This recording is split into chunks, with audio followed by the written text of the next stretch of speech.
Muchas gracias, señora presidente. Señorías del Grupo Parlamentario Socialista, desde el Grupo Parlamentario Vox compartimos su preocupación por la falta de información y formación en gran parte de los actuales y potenciales consumidores del comercio electrónico. Se trata de un sector que ha experimentado un gran aumento de la demanda durante la pandemia de COVID-19 y que mantiene una tendencia al alza desde su irrupción. Dicha información y formación debe orientarse a la capacidad de reconocer los riesgos potenciales del comercio electrónico, así como al conocimiento de los pasos a seguir en caso de haber sido víctima de un fraude. En relación a la evolución del sector del comercio electrónico, tal y como ha publicado el Instituto Nacional de Estadística en su publicación El comercio electrónico y el uso de las nuevas tecnologías de 2020, a nivel nacional, en los últimos 12 meses, el 80,9% de las personas que utilizaron el comercio online compraron algún producto de empresas españolas, mientras que un 36,1% compró en países dentro de la Unión Europea y un 21,2% al resto del mundo. En el ámbito del comercio electrónico, cada exigencia normativa que tengan nuestras empresas puede significar una ventaja competitiva para las empresas extranjeras, que según la publicación del Instituto Nacional de Estadística citada, representan a la mayoría de los vendedores, el 57,3% del comercio electrónico en España. Esta realidad del canal de venta que supone el comercio electrónico no puede ser obviada y requiere de medidas de acompañamiento a cada modificación del marco regulatorio para que tenga en cuenta cada sector y mantenga o mejore la competitividad de las empresas españolas en una economía de mercado que, tal y como establece el artículo 38 de nuestra Constitución, es la que rige en España, aunque no les guste a sus socios comunistas de Podemos. Por cierto, Podemos ha presentado una enmienda en la que pide al Gobierno del que forma parte la agilización de los trámites para transponer la Directiva de la Unión Europea 2019/2161. El plazo termina el 28 de noviembre. Háganselo mirar, porque como partido de Gobierno tienen la obligación, también como parlamentarios, de solventar la responsabilidad a la que instan. Compartimos la enmienda del Grupo Parlamentario Popular y decidiremos el sentido de nuestro voto en cuanto sepamos si se han aceptado las enmiendas presentadas. Muchas gracias. Gracias, presidenta. Han pasado ya 19 meses desde que la pandemia por COVID-19 comenzó a asolar todos y cada uno de los países de la Tierra con mayor o menor ensañamiento según lo avezados que hayan estado los distintos gobiernos en proteger a sus ciudadanos. La casuística de la que se dispone a nivel mundial es cuantiosísima, amén de los fallecimientos que han devenido, y en las personas que han sobrevivido se aprecian consecuencias una vez superada la fase aguda de la enfermedad, tanto a nivel psicológico como físico, y que merecen ser analizadas. De la bibliografía que va apareciendo se pueden extraer algunos temas. Incidencia en el desarrollo grave de la enfermedad en pacientes obesos y varones. Incidencia en el desarrollo grave de la enfermedad en pacientes con enfermedades concomitantes, sobre todo cardiológicas y respiratorias. Incidencia en el desarrollo grave de la enfermedad en pacientes con patología concomitante metabólica, caso es de la diabetes y de todas aquellas que afectan a la microcirculación. Aparición de secuelas neurológicas permanentes en un porcentaje de los pacientes, tales como cefaleas persistentes, hormigueos y anosmias. Posible incidencia de la infección por COVID-19 en la reactivación de enfermedades infecciosas crónicas, como por ejemplo la tuberculosis. Un porcentaje que cada vez adquiere más visibilidad de pacientes que han pasado la enfermedad permanecen con síntomas muchos meses después de pasar la fase aguda de la enfermedad. Creemos de extrema importancia determinar el porcentaje de pacientes donde persisten síntomas y o limitaciones de su vida diaria derivada de la infección, por lo que creemos primordial establecer una atención post-COVID con idénticas características en todo el territorio nacional. Esta atención estaría a cargo, en principio, de atención primaria, que debe detectar estos casos y crear un registro de los mismos. Uno de los aspectos más relevantes de este tema es que la mayoría de estas secuelas son múltiples y engloban diferentes aspectos, por lo que se requiere un abordaje multidisciplinar. Es necesario implicar a los especialistas correspondientes y, asimismo, crear un registro nacional de los pacientes con secuelas, pues del mayor conocimiento de este problema se pueden sacar conclusiones sobre qué ha incidido en la perpetuación de los síntomas varios meses después de la enfermedad, en unos pacientes sí y en otros no. Estamos de acuerdo con el petitum de esta PNL, pero nos parece que se podría beneficiar de una enmienda de adición con los siguientes puntos. Incluir dentro de la estrategia que el Ministerio cree los siguientes puntos. Crear un comité de expertos multidisciplinar que asesore sobre los criterios definitorios de COVID persistente y de secuelas post-COVID-19, la batería de pruebas que debe hacerse en cada caso y el tipo de seguimiento, diseñar un plan nacional de control y asistencia a los pacientes que han estado infectados por COVID-19 con un control periódico hasta que desaparezcan los síntomas. Si no superan las secuelas, establecer el grado de discapacidad que se haya podido derivar de la enfermedad y clasificar a estos pacientes como crónicos con un sistema especial de atención a los mismos. Específicamente, este comité tendrá que hacer una correlación entre la aparición y gravedad de COVID persistente y las secuelas post-COVID, con las siguientes características de la COVID-19 aguda. Ver qué gravedad ha tenido, la carga viral y viremia, el tratamiento recibido y estudios específicos en niños, adolescentes y mujeres embarazadas. Y un segundo punto, hacer una correlación entre la gravedad de la enfermedad y la aparición de COVID persistente o crónico.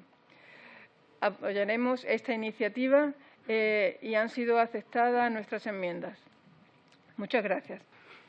Gracias, señora Presidente.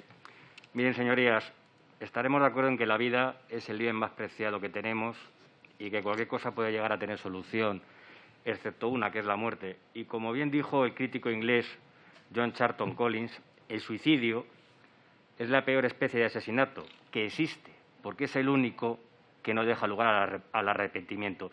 Y no solo es el fracaso vital de aquel que lo comete, sino también el de toda la sociedad en la que vive. Pero dicho esto, ustedes, señorías, ¿son realmente conscientes de sus propias incongruencias a veces? Hoy resulta que nos presentan una proposición no de ley para prevenir el suicidio. Y, por otro lado, hace apenas 3 meses, ustedes mismos han aprobado una ley para legalizar y, en algunos casos, fomentar lo que no es más, en muchas ocasiones, que un suicidio, pero eso sí, asistido. ¿Me quieren ustedes decir cuál es realmente la diferencia? ¿La edad? ¿Me quieren ustedes decir que si tienen más de 60, 70 años, a esa persona ya sí hay que ayudarle y darle todas las facilidades para que se pueda suicidar? Y una vez que se acepta que el deseo de una persona de poner fin al sufrimiento físico-mental o simplemente al cansancio vital es causa suficiente para exigir que se le ayude a suicidarse, si aceptamos esto, ¿por qué no reconocer ese derecho solo a los mayores de 60, 50 o 70? ¿Por qué no se lo reconocemos a cualquiera que sea mayor de edad? Es más, llegados a este punto, ¿por qué no reconocemos ese derecho a cualquiera que lo solicite, sin obligarla a justificarle de ningún modo? Hasta este extremo de incongruencia nos está llevando su obsesión de poner en práctica esa agenda ideológica progre y profundamente marxista que ustedes han abrazado como si fuera un dogma de fe y el poco valor que en algunos casos sí, y como vemos hoy en otros no, parece que se le da a la vida humana. Porque, claro, cuando su propio socio de Gobierno, y hasta hace poco vicepresidente, dijo públicamente, y cito, que los ciudadanos viejos son inservibles y deben irse a la mierda para dejar el campo libre a los más jóvenes, pues ¿qué quieres que le diga? Creo que ya está todo dicho en referente a este tema. Pero claro, la hipocresía, señorías, no solo se queda aquí, sino que puede llegar incluso más lejos. Hablamos, y es gravísimo el asunto, por supuesto, continuamente de violencia intrafamiliar, porque 45, 50 mujeres mueren al año asesinadas por sus parejas. Y que conste que para nosotros todas y cada una de esas muertes son absoluta y totalmente inaceptables. Pero, claro, hablamos muy poco, hoy un poco, un ratito, de cuando en el mismo periodo de tiempo 900 mujeres lo hacen por causa del suicidio. 900. Y ahora no me digan que muchas de esas mujeres se suicidan por violencia intrafamiliar, porque entonces tendríamos que poner en contraposición los casi 3.000 hombres, 2.770 hombres, que también mueren por este mismo motivo. Y resulta que se gastan ustedes, bueno, nos gastamos, porque lo pagamos todos, cientos de millones al año, cientos, no decenas, cientos, para prevenir lo primero, que además mal los debemos de estar gastando, porque el número de asesinatos no parece que decrezca. Y todo lo que se hace para prevenir lo segundo, el suicidio, es prometer año tras año la puesta en marcha de un plan nacional de prevención del suicidio que nunca llega y que, por supuesto, tampoco tiene ninguna dotación específica. Evidentemente, el suicidio no debe ser tan importante o no es suficientemente progre, porque si no, ya nos habríamos puesto en marcha. Pues miren, para nosotros todas las vidas, todas tienen el mismo valor y es nuestra obligación luchar por todas y cada una de ellas, sin importar la edad, el sexo, la salud o la condición. Y si hoy hablamos de suicidio en España, este es un drama que ya no podemos seguir perdiendo el tiempo y mirando para otro lado. Necesitamos abordar con hechos y poner, en muchos casos, los mismos medios que sí se ponen para luchar con otros problemas. En España, como ya se ha dicho, se quitan 10 personas al día la vida de media. Y es la primera causa de muerte no natural. Por cada víctima mortal de violencia de género ocurren otras 65 muertes. Por cada homicidio, 11. Y por cada fallecido en accidente de tráfico, 2. Señorías, el suicidio es una lacra, posiblemente la peor lacra social. Y por esa razón, como no puede ser de otra manera, hoy tenemos la intención de votar sí a la proposición no de ley, aunque sea el Grupo Socialista. Votaremos sí si se acepta la enmienda que hemos presentado, la cual creemos que es lógica, dada la gravedad del asunto. Y dejémonos, como se propone, de valoraciones, de rodeos, pongamos las medidas en marcha ya, instemos al Gobierno de manera urgente a poner en marcha las medidas. Como he dicho anteriormente, en Vox, y a cabo, defendemos y defenderemos siempre y en toda situación el valor fundamental y sagrado de la vida humana, de toda vida humana. Y en la lucha por la defensa de ella, de todas ellas, no duden ustedes que en esa batalla siempre nos van a encontrar y siempre estaremos a favor. Muchas gracias. Bueno, con la venia, señora presidenta, señorías, he escuchado atentamente la intervención de su señoría del Grupo Socialista, en el que ha definido a este personal del que estamos hablando como personal periférico de la sanidad. Atención lo que se acaba de decir, que las señoras de la limpieza o los señores de la limpieza, que posiblemente los celadores, el personal de mantenimiento, es periférico a la sanidad. Bien, no me sorprende nada, porque el Partido Socialista está alejándose de la clase trabajadora a la que en algún momento dijo defender. Pero a mí me gustaría recordar que el 30 de septiembre del 2020 se presentó una proposición no de ley transaccional de PP, Vox y Ciudadanos que fue derrotada por 20 votos a 16 por las señorías de la izquierda. Y en esa enmienda transaccional se podía leer lo siguiente: modificación del cuadro de enfermedades profesionales a través del Ministerio de Trabajo y Seguridad Social a fin de que la infección por coronavirus, la enfermedad COVID-19 y todas sus secuelas en los profesionales, tanto sanitarios como de centros sociosanitarios y de las fuerzas y cuerpos de seguridad, sean reconocidas como enfermedad profesional. La izquierda se opuso y no nos consta, no recordamos y no consta en las actas cuál fue el voto de la señora Cañadel Salviá, pero consta en el diario de sesiones que dijo lo siguiente: consideramos adecuada la enmienda presentada por el Grupo Socialista cuando habla de acotar estas situaciones a aquellas de las que se deriven secuelas. Y el pasado 22 de diciembre del 2020, la Comisión de Sanidad y Consumo aprobó por unanimidad una PNL del Grupo Plural en la que el Congreso de los Diputados insta al Gobierno a desarrollar las medidas necesarias para que la COVID-19 y todas sus secuelas en los profesionales sanitarios del Sistema Nacional de Salud que requieran baja laboral sean reconocidas como enfermedad profesional a todos los efectos. Y el Real Decreto Ley 3/2021 se publicó con posterioridad. Desde nuestro grupo parlamentario ya dijimos en esa misma comisión el 22 de diciembre que a nosotros, a diferencia de otros partidos sectarios, sobre todo naturalmente de la izquierda, no nos importa de dónde venga una proposición no de ley si es buena. El Gobierno debería haber aprobado los dos reales decretos leyes publicados en mayo, el 19 de 2020, el 28 del 2020. La señora Cañadel Salviá rechazó las enmiendas presentadas por Ciudadanos y por el Partido Socialista y afortunadamente incorporó una enmienda presentada por el Grupo Popular, quedando así aprobada por unanimidad. El texto actual de la PNL del Grupo Plural propone ni más ni menos lo mismo que propusimos nosotros en la Comisión de Sanidad del 30/9/20, que fuese reconocida como enfermedad profesional la padecida por todos los trabajadores sanitarios y sociosanitarios, porque, señorías socialistas, en los hospitales y en los centros de atención primaria no hay trabajadores periféricos, porque todos, y no me digas ustedes si los señores de limpieza y señores de limpieza no han estado expuestos al virus, los celadores o los técnicos. Pero aquí parece que el Grupo Plural quiere hacer una serie de PNLs por partes. Primero un sector, luego otro sector, luego otro segmento profesional. Oiga, si hubieran ahorrado todo esto, y lo que llaman ustedes café para todos, significa justicia para todos, cuidar a todos los trabajadores que trabajan en la sanidad. Para eso, lo que tenían que haber hecho es, desde el principio, aprobar la proposición no de ley con enmienda transaccional que propusimos el PP, Vox y Ciudadanos. He terminado. Muchas gracias. Muchas gracias, señora Presidente. Señorías del Grupo Parlamentario Popular, compartimos su interés por la adopción de medidas para bajar y simplificar la factura eléctrica.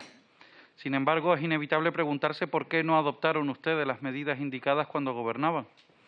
En la exposición de motivos de su proposición no de ley hacen una referencia lejana en uno de los 12 párrafos de la exposición de motivos a la pandemia. Por cierto, perdónenme la digresión, pero estando en la Comisión de Sanidad y Consumo me veo en la obligación de matizarles la redacción de su proposición no de ley. Deberían referirse en femenino a la COVID-19, la enfermedad.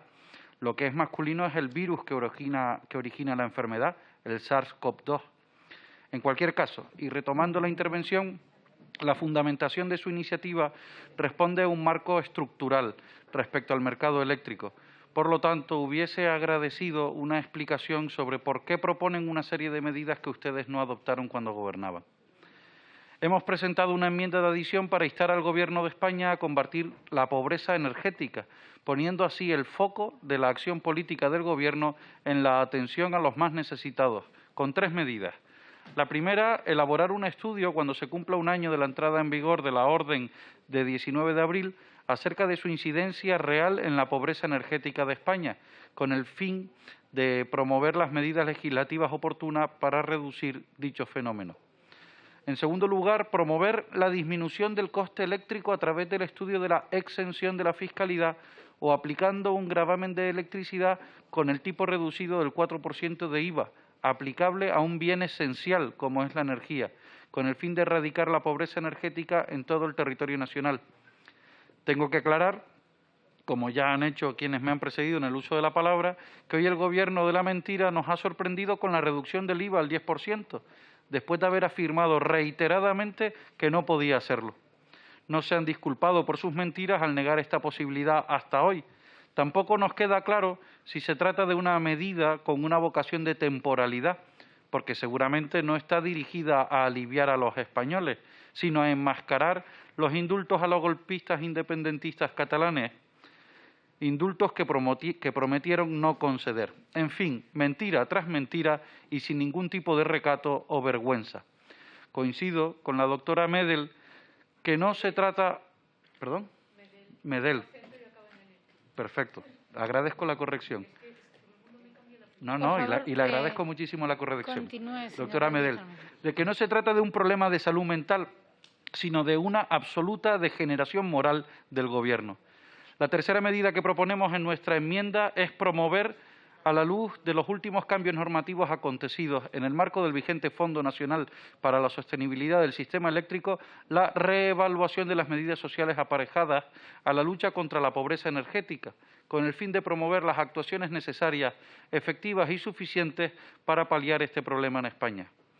El Partido Popular no hizo nada para bajar el precio de la luz cuando pudo hacerlo, pero más grave es la situación del Gobierno, que cuando estaba en la oposición prometió realizar cambios para evitar la subida de la factura eléctrica, especialmente a los más necesitados. La electricidad ha sido más cara que cuando estaban en la oposición y la nueva factura eléctrica perjudica en mayor medida a los más necesitados. La factura eléctrica estaba compuesta por varios elementos: término variable, que es el coste de la energía; el término fijo, que es el pago por el servicio, con independencia del consumo efectivo; alquiler del contador e impuestos, el eléctrico del 5,11% e IVA, que estaba al 21% y ahora parece que va a bajar al 10%. La orden gubernamental ha variado el esquema antedicho al introducir la discriminación horaria en potencia y en energía para todos los consumidores de electricidad, con independencia de que sean domésticos, pymes o industria. Esta indiferenciación es un grave error que afecta especialmente a los más desfavorecidos, que es a quien este Gobierno socialcomunista siempre dice defender, pero siempre condena a mayor pobreza y miseria. El citado cambio normativo y el preocupante incremento del precio de la factura eléctrica requieren las medidas propuestas, por lo que confiamos en que acepten nuestras enmiendas. Muchas gracias.